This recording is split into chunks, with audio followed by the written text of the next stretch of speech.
Сәлем достар, бүгін өте ерекше булочка дайындайтын боламыз. Бір жасағаннан шығады. Видеоның соңына дейін көріңіздер.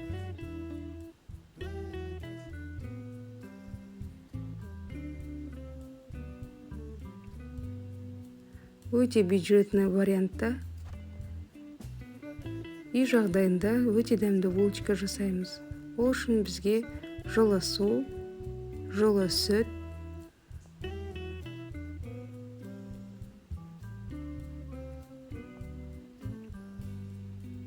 және де дрожж, шым ванилин қажет болады. Және 3 ас қасық қант қажет.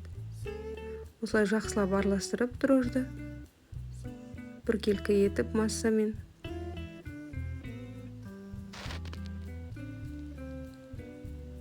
Үш ас қасық ұн қосатын боламыз. Осылай ұнды да жақсылап біркелкі етіп араластырып, апара жасайтын боламыз.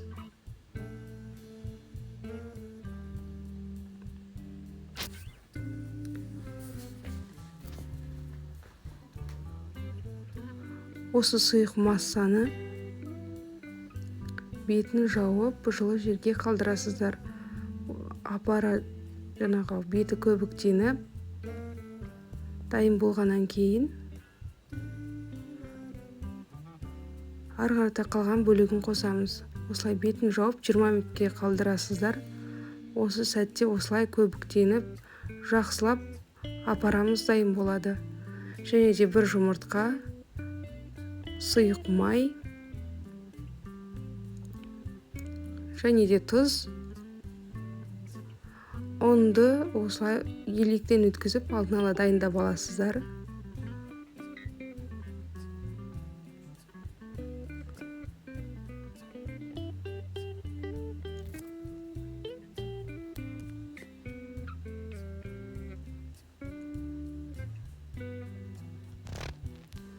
Осылай жақсылап араластырып отырып ұн саласыздар.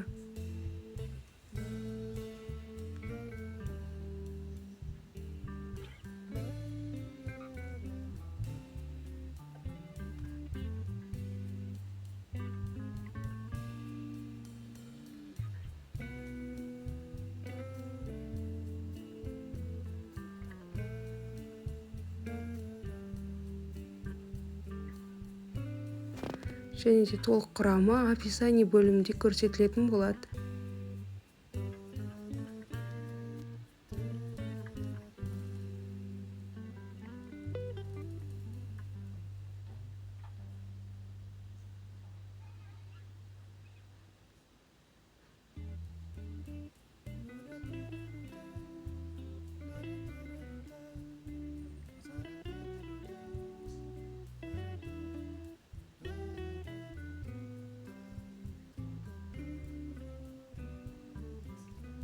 Осылай жұмсақтау етіп қамырын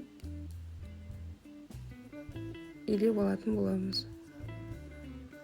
Ұн қоса отырып,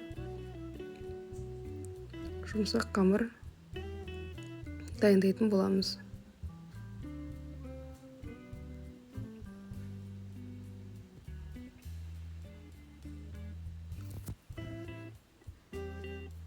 Және де сұйық май құйып, осылай барлық бөлігін бір араластырып шығамыз асты үстіне.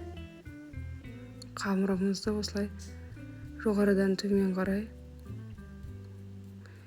үстін басып отырып бір майлап алатын боламыз.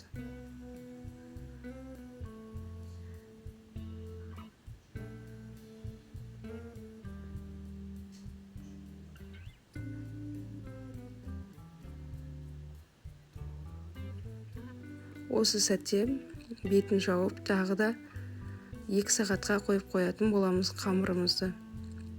Жақсылап көтерілу қажет. Осы сәтте бетіне крошка жасайтын боламыз. Ол үшін сары май, қант және ұн қажет болады.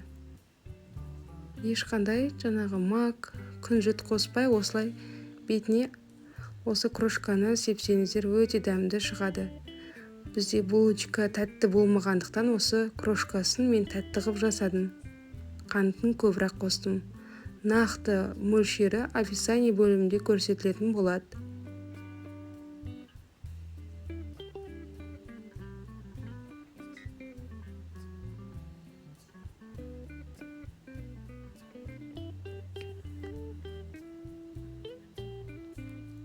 Осылай 2 сағаттан кейін қамырымды әбден қайтарып, 2 сағат тұрғаннан кейін осылай көз мөлшермен домалақтап осылай табамызға жайғастыратын боламыз. Менде барлығы 16 бөлік шықты. Егер сізде весі болса, весімен өлшесеңіздер де болады.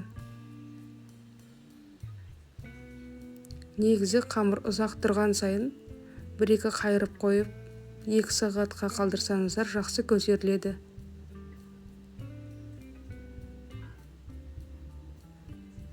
Бір жасағаннан шығатын өте дәмді булочка. Және өте қолжетімді заттардан.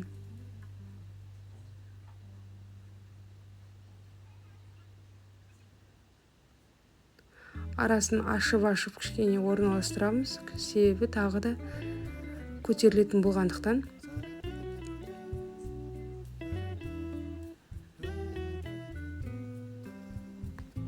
Осылай арасын ашып орналастыратын боламыз. Және де осылай бетін сұйық маймен бір жағып шығамыз. Енді бетін салафанмен жауып, пищевой пленка болса тегі жақсы. Осылай бетін салафанмен жауып, тағы бір 20 минутқа қалдырасыздар.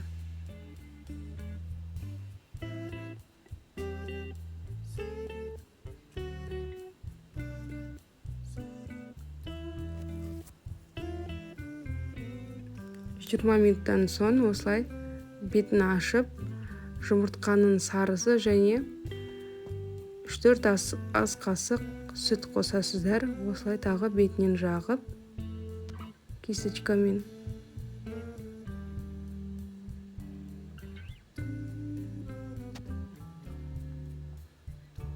Осылай жаңа крошкамызды молынан етіп бетіне сеуіп шығасыздар.